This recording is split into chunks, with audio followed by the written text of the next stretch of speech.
Good evening. You are listening live to the Xtreme Movie Show. I am your host, Rob, broadcasting to you from the Pine Hills Palace, just west of Orlando, Florida. I'm in the Xtreme Studios here, and also from the Central Florida area. I have the young 20-something in here with me privately, the young Professor Pixel. He's my student, if you will, and I am the, as Buffy would say, Pixel, the master. Master. Because tonight with Forever Night, we're going back to a very popular 90s kind of B-level evening cheese sort of show. Um, I'll be honest with you, I had only seen a few episodes of Forever Night when it first originally aired, but I always remember liking it. You and I are fond of Dark Shadows and Twin Peaks, and we've covered those. So when we've had a lot of requests to get back into Forever Night, and I was really impressed by the turnout on some of the people on my Twitter feed that today. So my understanding, and I'll just take it from here, is I don't really know the specifics of season 2 and 3, what happens. It feels like we're getting a very strong pivot here in season 2 because when we started off in season 1, episode 1 with Nick Knight, the filmed in Toronto, a cop who tries to do the right thing and not kill people, and he drinks blood out of wine bottles. Real emo-y, progressive kind of stuff. I liked it because it was an interesting kind of campy take on the vampire theme, right? But here in season 2, we find out that back, I think it was in episode 1 even, where he has the big fight with Lacroix, his master, the guy that turned him, and Janette. Well, he's, working a graveyard shift. Obviously, he has a sun sensitivity as the modern world would know it. And we had some flashbacks with Lacroix in it and everything. And the one big thing I will say to you here is that a bit of a different episode feeling than season 1.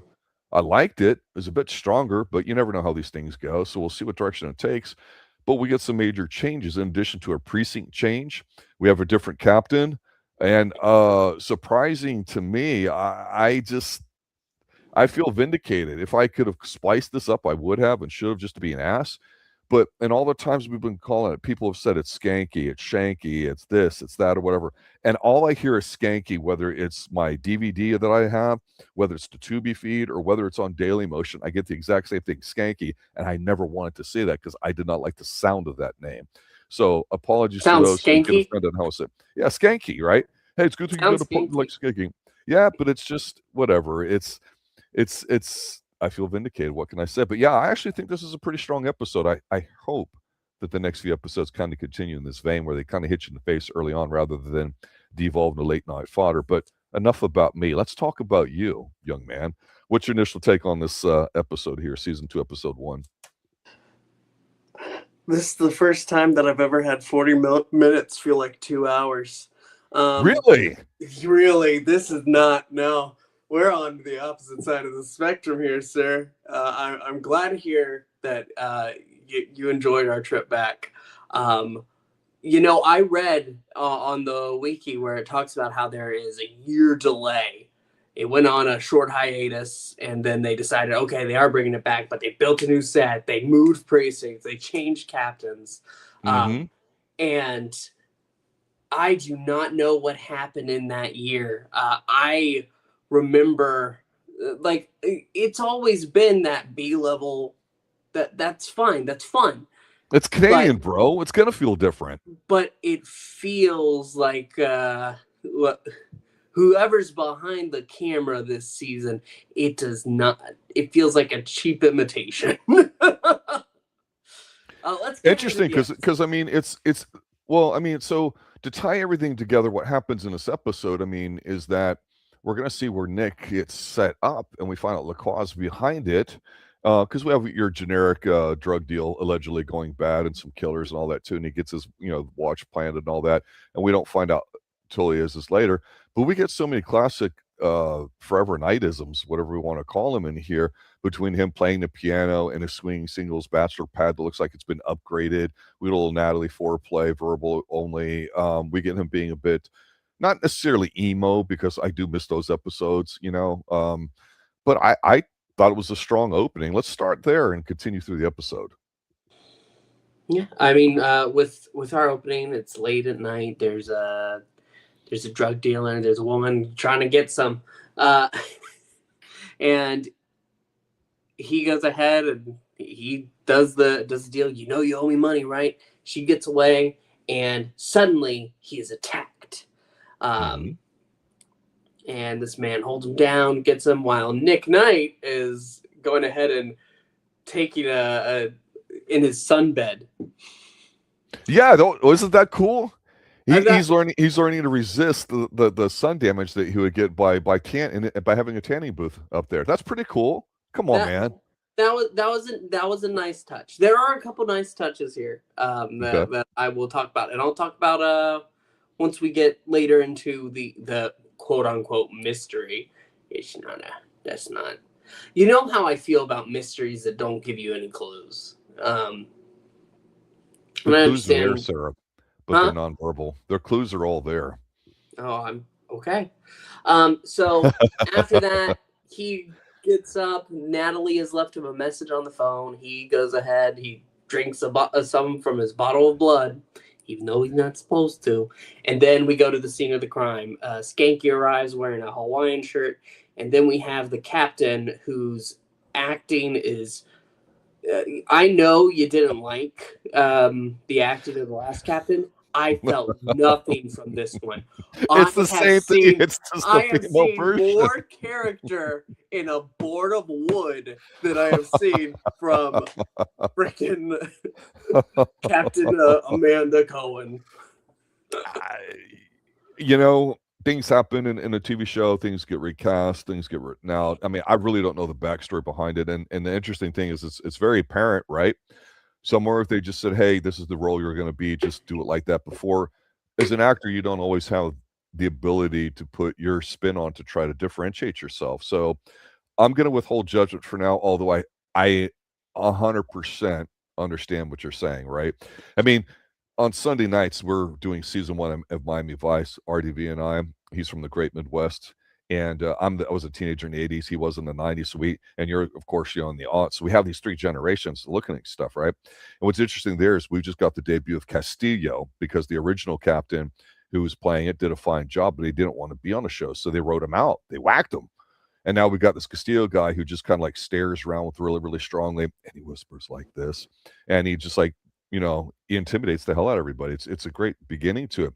Here, they've chosen not to do it with her, I think, for the reasons of what they're trying to do story-wise and pivot with the season, because not only, like you said, they're in a different precinct, Internal Affairs is looking in on this case here too. So, IA means, unless it's Richard Gere, there's a mole somewhere on the team. We just don't know who or what yet. So they're throwing a lot at us here early on.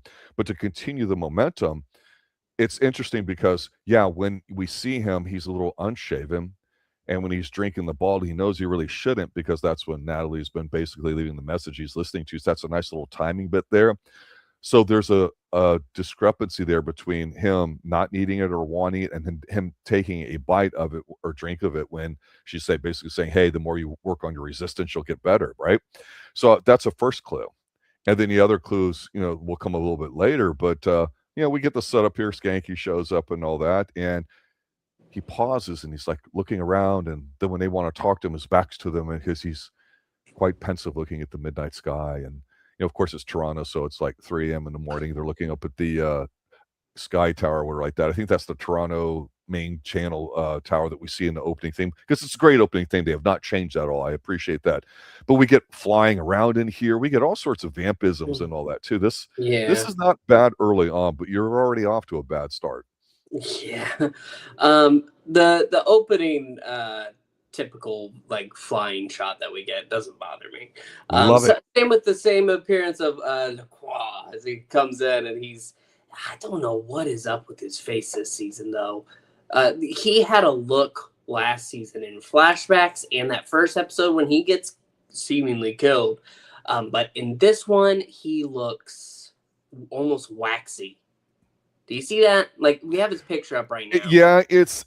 I think it could be a lighting thing or something, because this is outdoors and we don't really get to see too much of him unless it was in some flashbacks, like as they were learning like a lesson or something going on. If you go on to the next photo that I had sent you, a little quick clip and all that too, because Nick's feeling something, and he's goes to the Raven, which again, we get the side kind of angle stuff and all that too, like right out of Batman, I think, used to do it.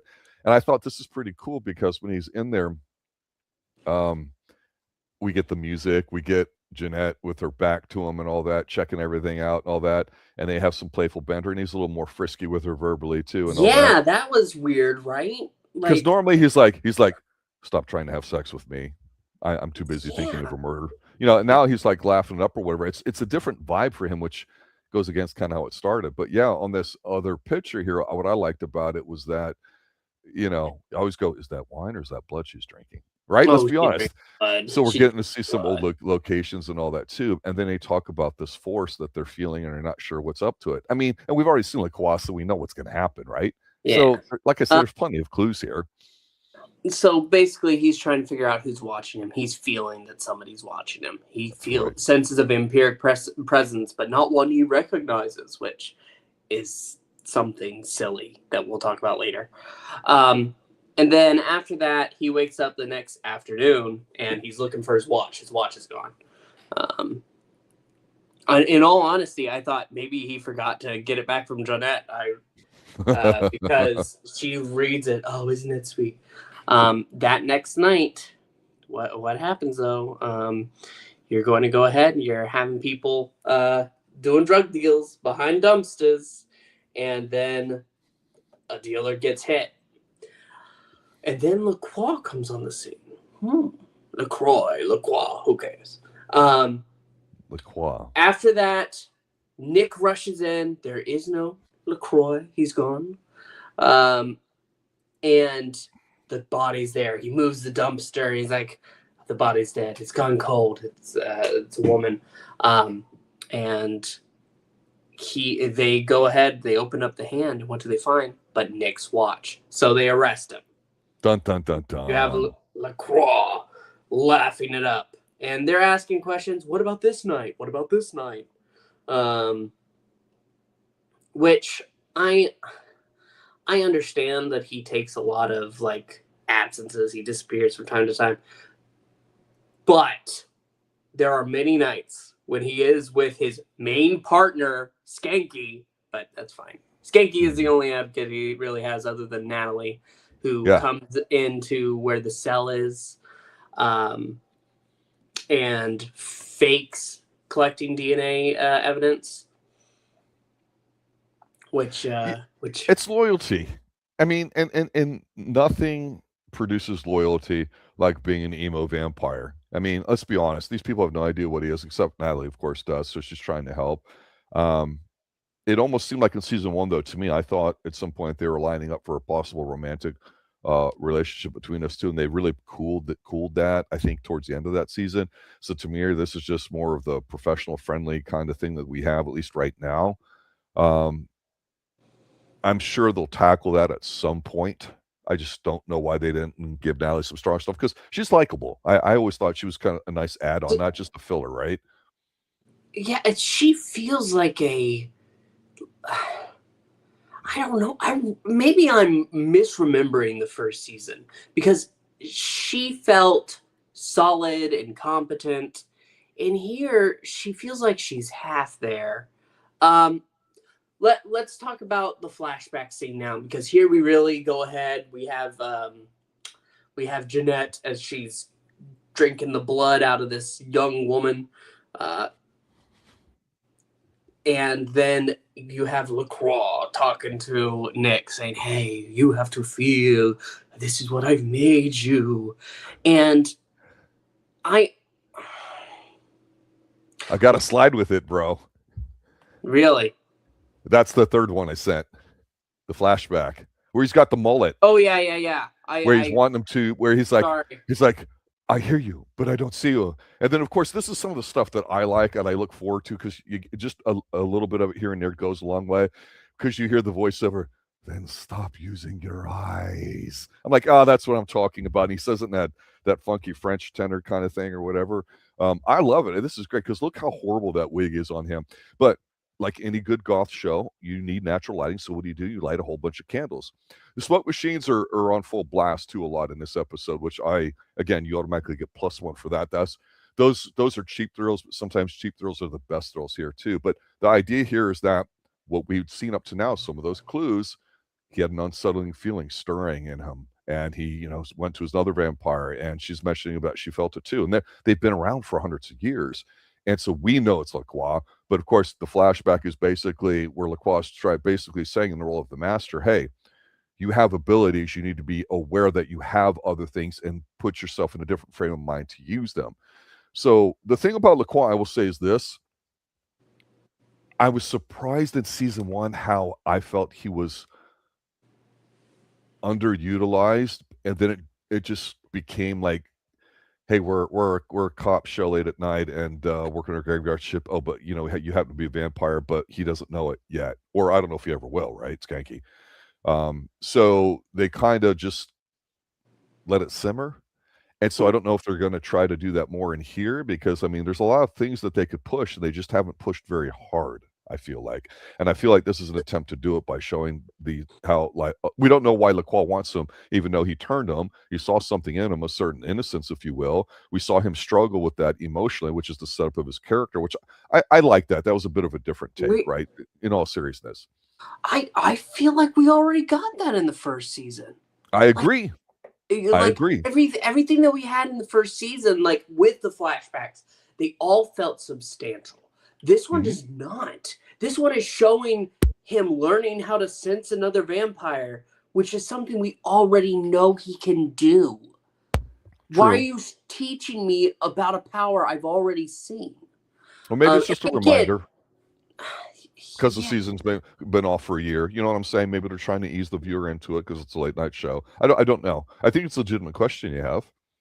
And later we go ahead, getting back to it, they are searching his apartment. They find the sunbed, and the key thing about him is that he has a sun allergy. And Natalie's able to explain that away to Skanky later. But that, and then they open up the fridge and the bottles of wine, which come on, man, this is good stuff. We had a fantastic scene last year where he almost drinks out of it, and he's like, no, you don't want that. But here they open it up, it's absolutely blood. Why would he have blood? And how does he explain that? He says, oh, well, I use it as a thickener for my paint. It's an ancient method, you have to understand. You didn't like that? That's such a reach. I also think they noted how last season his apartment had tons of art and stuff, and they've taken it down since, and it's never going to come up again. It looked better last season, in my opinion. Yeah, it feels had bare bones. Yeah. They threw a coat of paint on it, added the suntan thing, and they modernized it like they've done in modern architecture, where if it's a new build, they all look the same. I mean, that's exactly how I felt. In the mortuary, where we have Natalie and her assistant that's come back, a guy walks in, Jeff, and they need one more blood sample, and this is actually the blood sample that she's going to switch around, because she has to use a human's blood DNA. Can't use, Nick's. So they get it from him. Jeff seems like well, if it's injustice, sure. And he lets his DNA this guy's such a loser. He's such a loser. Can you make him any more such dweebish? An idiot. I didn't get how bad they make these kind of guys in this show really, really bad. Like disturbingly bad. Like he's got pedo written all over him, doesn't he? I wasn't going to say that, but I will say him going ahead, vamping up to break out of the car and run away. That's this fine. By far. Come on, this is the best scene of the whole. So they're waiting for the results of the DNA test. Things are not looking good. Even Janette, visits him to talk to him, and he's just kind of like chill, which. He's not pensive, which is kind of okay. Sometimes he's a bit moody the way. I guess it depends on how much blood he's got in him, right? But somehow, some way, aka quote unquote here, the mole probably has some stroke with it, and of course Lacroix is involved, because they decide to ship him away, so they have to move him in the middle of broad daylight, despite his sun allergy. So you see him hiding from the sun, and he can barely do it, and he's in the van, and the light's coming. This is great shit, bro. This is fun. He gets so worked up he can't contain himself, and literally breaks out of it and all that, hides in a trash dumpster. This is why I like this show, because it's not pretentious. See, that was fine. That was fine. And Skanky is still like, I haven't had any contact from him, as the people in the precinct are freaking out. And that's when Natalie comes in, pulls Skanky aside and say, oh, well, he has some made up thing. And that's why he needed the sunbed. So yes, didn't you notice he's always pale? And after that, she gives the address for Jeff Morris, because the DNA, it ended up being a positive match for the person that was attacked. She had fingernails and she scratched. And so he goes ahead and he's leading that way. Meanwhile, Nick is using his powers of detection, vampiric detection, to try to find whoever's looking at him. He still doesn't know. That's silly. I'm sorry. It's really silly, especially because they literally spent hundreds of years together. But that's still, we'll move along. So he uses it, and it takes him to the place where Jeff is. He's all, I'm mortal. And that's when Skanky comes in with the gun, and he like turns around and his face is normal. Oh, you're here. And Jeff does a runner. And that's when the police, who had followed Skanky to that location, I don't get it. What is it you don't get? Skanky's where loyal. was Lacroix? Where was Lacroix? Where was he? Was he in that house? Unfold. No, see, here's the thing. Because when you're being a master vampire, doesn't chase. He sets up the pieces in motion so the chasing occurs and people come to him. He's playing checkers while everybody else is playing chess, or I got that backwards, right? I mean, it is goofy, right? That's the whole point to it. We expect to see him like we do, talking slow, standing by himself here until they have the big vamp off here at the end. I mean, the episode keeps getting better. Well, I'm sorry. It's just What are you apologizing for? You're allowed to, you have feelings and you're allowed to have them. When you have rules, and they're ridiculous rules, because he's a vampire. He's an otherworldly creature. He is detecting one of his own kind. Why does it take him to a random house? He's not in there.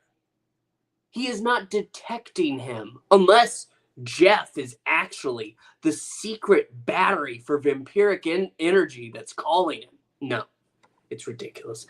After that, familiar. Nick Lacroix did say earlier. Now that I've got help, Nick and Skanky find the way out of the place, and Nick says, "Oh no, we'll go this way." And he's like, no, they don't want me, they want you, so you run. And then Nick vanishes. He does his run jump thing, and he's going to find him.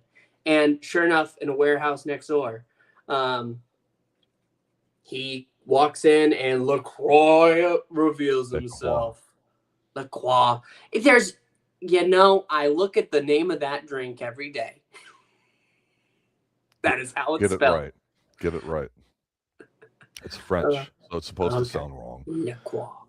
Look, the whole sensing thing, I looked at it as because they were physically close, that like it puts you in the ballpark, and it's not like you've got within 1 inch of resolution on it, like a microscope or something like that. Use the gross focus, get you towards the cell, and then use the fine one to look at the mitochondria, right? I mean, that's how I looked at it. It really was not. I understand what you're saying about some of the rules. Maybe we've forgotten, or they've been conveniently not fleshed out enough where you might feel like some liberties are being taken, but I did not think anything really jumped out here vamp wise that didn't fit. But you seem like it's a glaring thing here. It does, because the whole, to have it that he doesn't recognize his presence, and we'll talk about a line here at the end, it doesn't feel natural at all. It doesn't feel like any kind of logical step. And I understand supernatural beings will have a different sort of logic, but they still should feel like it makes sense. Anyway, Jeff runs into this catacomb area with nearby the warehouse, and the captain follows him in, and he overhears him talk Jeff down as Jeff overacts his ass off. The little chase, the wussy boy going away, and then with Skanky, displaying his loyalty because, loyalty is the best thing you could have in a partner, is that it gives us the opportunity for him and Lacroix to vamp off with each other. Nick's rocking, his usual late night jacket, but he's got some sort of white turtleneck thing. What's that, sir? Hopefully you caught that.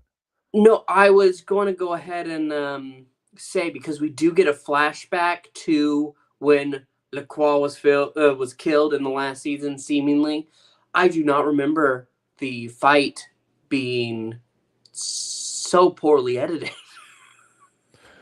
Well, it wasn't the biggest of fights, and the interesting thing was that happened. I think it was in. I don't know if the episode 1 was a 2-hour movie or if it was 2 episodes. I don't remember how it was done. 2 episodes. Okay, so then it would have been, I assume, the end of the second episode, because I never recovered. I go, what? Huh? They're killing off a heavy. I guess they'll bring him back at the end of the season, right? And they didn't, other than flashbacks. I'm like, okay, So if I had the foresight back then, I would have called this the Madison. But Madison would be better if I had vampires in it, right? With Michelle Pfeiffer, maybe one comes back to romance her because Kurt Russell's dead or something. I don't know. I'm just saying anything that's not a bait switch here. This is not a bait switch, but yeah. The editing of the fight, the thing is we had talked about with the stunt work, is that you get your fights that aren't, kung fu, they're not karate stuff like what RD and I likes to go over. There's no real gun stuff and all that. It's just a few vamping outs. It's the making the big, I'm getting ready to shit my pants face with the teeth in and the eyes. And it looks good in a campy story way. It's a bit of a different look. It's a bit feral looking rather than sexy. And then usually somebody, gets hurt to burst into flames. So it's enough. I mean, I'm not watching it for that. It's just, I'm going, yeah, wow, they really put Lacroix in here to do something with it. It did make me think of an episode, I think, later in season 1 where Lacroix was, I think, Nick was driving around at night, and it might have been around the one episode with the hot chick. There's several of them in the episodes. Thank you, beautiful Canadian women out there, actresses.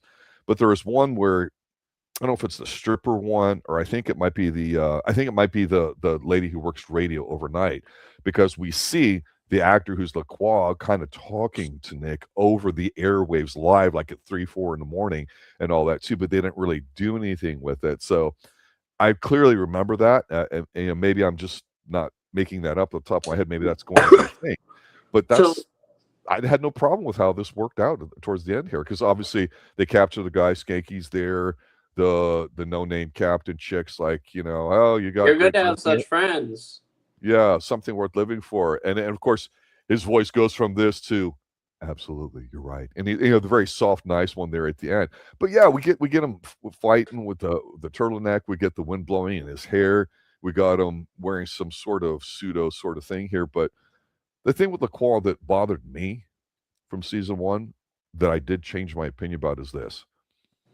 He came across as the stuffy, Britishy kind of actor sort of guy. Euro trash, right?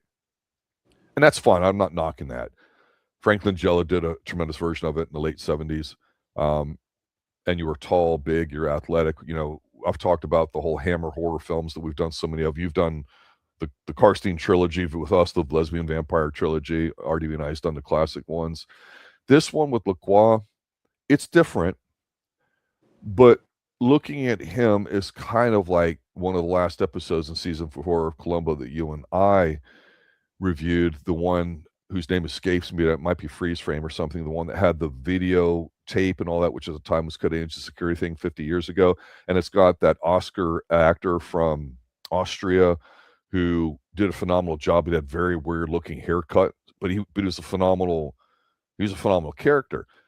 I get the similar kind of vibes here with Lacroix. I think the actor who's playing, and I know nothing that he's been in, he does a great job conveying his presence, the way he talks and all that, because it's very easy to kind of go, man, you could really slip and overdo it. And that's the danger of it. And I think, honestly, Nick almost overdoes it sometimes. But when he comes at the end and he's like this and he's smiling and it's like ha ha ha, and it's like the end of some early '80s Police Squad 6-episode TV series where everybody like freezes at the end. But then we get a pensive Nick playing the piano with a candelabras lit up all around him with a glass of what appears to be wine behind him and city art and all that too. That's how you need to end off because now he's pensive. But yeah, his older place did look better. I think this was just a check. But this is where Janette, comes up behind him, and she's a smoke show. I love her attitude, and I love the way she talks about how our feelings are very, very strong. So this is something we'll have to deal with together. Whatever it is she says, it just sounds 100 times better because of her accent. So I feel like boundaries are being drawn here. There's a line in the sand where it's going to be Lacroix versus those two, because Lacroix actually brought her over and brought him over relatively soon. And that was one of the key episodes from season 1 that this reminds me of here too, as this season 2 episode comes to an end. What were you going to say? She walks in, appears down. Our connection has gotten stronger as of late. And he says, yes, it can only mean one thing. Lacroix has returned. What the hell? Why? They have not had a connection this strong during this that they were talking about, oh, well, this is what it must obviously mean. If that was how it started, that's one thing. This feels like it's cut in at the end. Like, why? Why are you... Why what? There is something, there's something in writing, show, don't tell. Why are they telling us this? Why are they telling us? They showed it already. They've already showed it. Why are they telling us? Because they're letting us know that's going to be the anchor of season 2 because it wasn't in season 1. That's how strong of a pivot this episode was. God, no, maybe they're telling you, hey, this is going to be about Lacroix. This is going to be about vampires. It's not going to be a cop show that one of the guys is a vampire. That's the pivot to me. And I actually kind of like it because that means they're delving more into the supernatural rather than just, hey, I can run down a alley really fast and beat him around the corner because I'm a vampire. Or I can fly and hear something and get to the balcony late at night and maybe stop her from getting murdered or something like that, and act sexy, not have sex with a beautiful woman because, I'm a vampire and I can't perform or whatever that they haven't fully explored yet. Seriously. Having the full fight as well, where they're going ahead, he makes that half-assed cross. I did like that his hand started to burn. That was a nice touch. That was cool. That's one of the nice touches. It just wasn't a good cross. And Dark Shadows is guilty of that too. Sometimes they make poor crosses.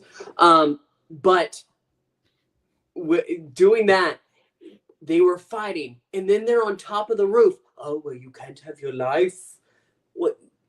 Either you want to kill this guy or you want to convince him, and you don't. I don't think he's going to be convinced. Do you see him being convinced? No. I don't. I did not. He needs a buddy. He needs a partner in crime, literally. Well, he has a partner in crime, and that is Janette. Janette is, even still, she was not fully against him during that first episode. She treated it like, actually, there was one thing she mentioned. We didn't talk about it that much during the prison scene. She mentions that the council, you're endangering all of us.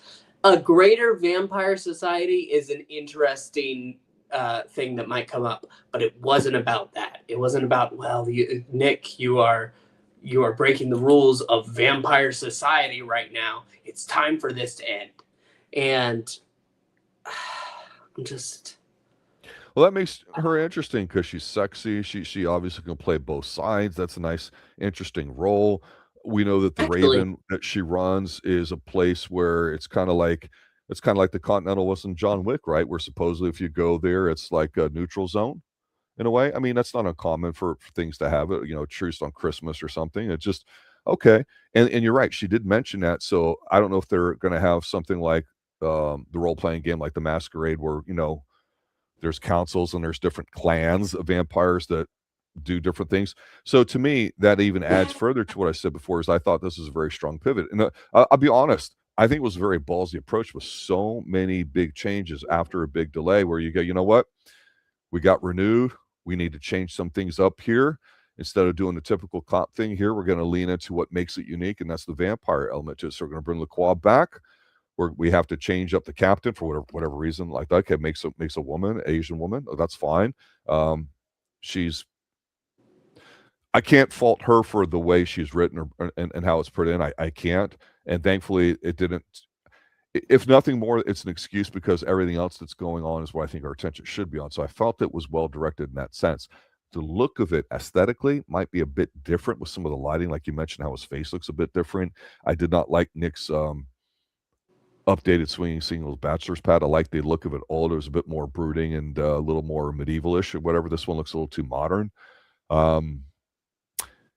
And then Natalie was a bit watered down, which is unfortunate, but I still have hope for it. So no, look, here's my final thoughts. I actually really liked the episode. I was pleasantly surprised by how much I enjoyed it. I didn't think it was filler. It felt like the emphasis was on the right things too, because again, it's not about the plot that moves it's how the characters respond to what's going on in here. And now we know we've got something big going on, which is not addressed at all in season one. So I will say this in your defense. I can look at it from your perspective and go, they've conditioned me for all of season one where it's just going to be this way, and I was okay with it.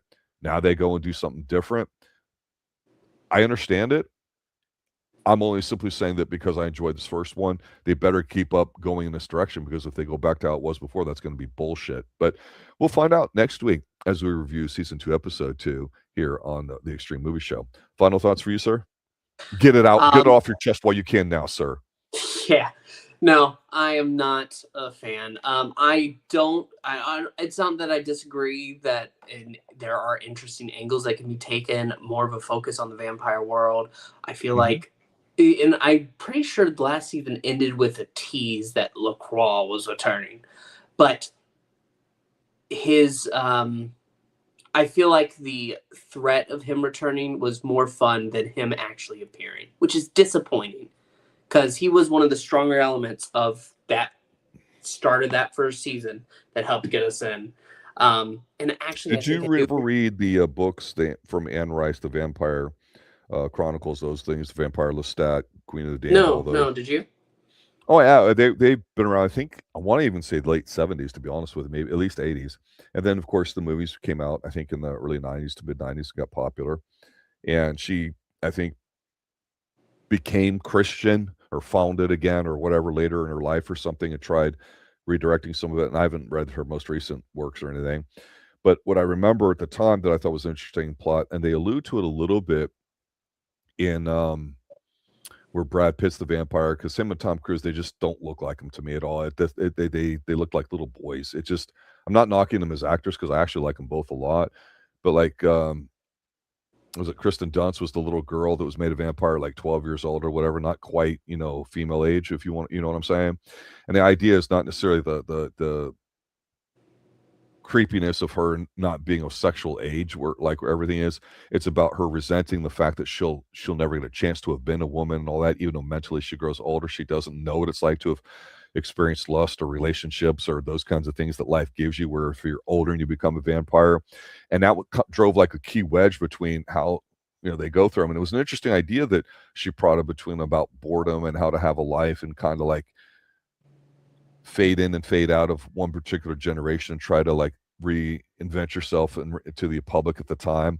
And here, I think they I'm not going to say they stole the idea. It's not a new idea, but ingratiating yourself among the commonplace, I think, is, always going to be a challenge. And especially if you work the graveyard shift and you have a light sensitivity. And I think that they really intentionally said, this is the effort we're going to put into it. So I'm just comparing it to other stuff that was going on at the time, because vampires were really hot in the 90s, but they were different vampires. They've been watered down where they're 150 pounds soaking wet, emo looking femboys, right? They weren't tall, powerful ones like we saw out of Franklin Jella in the late 70s, or when we talk about whoever, the guy who played Sauron in Lord of the Rings, who's supposed to be the original one, Christopher Lee, when he did his version of it, the Hammer took a totally different approach to the Novello Lugosi Americanized Universal ones.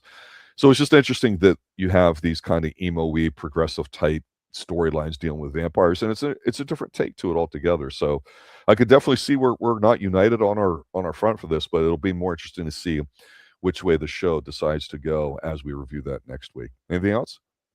No. We'll see next week if they can fix this mess.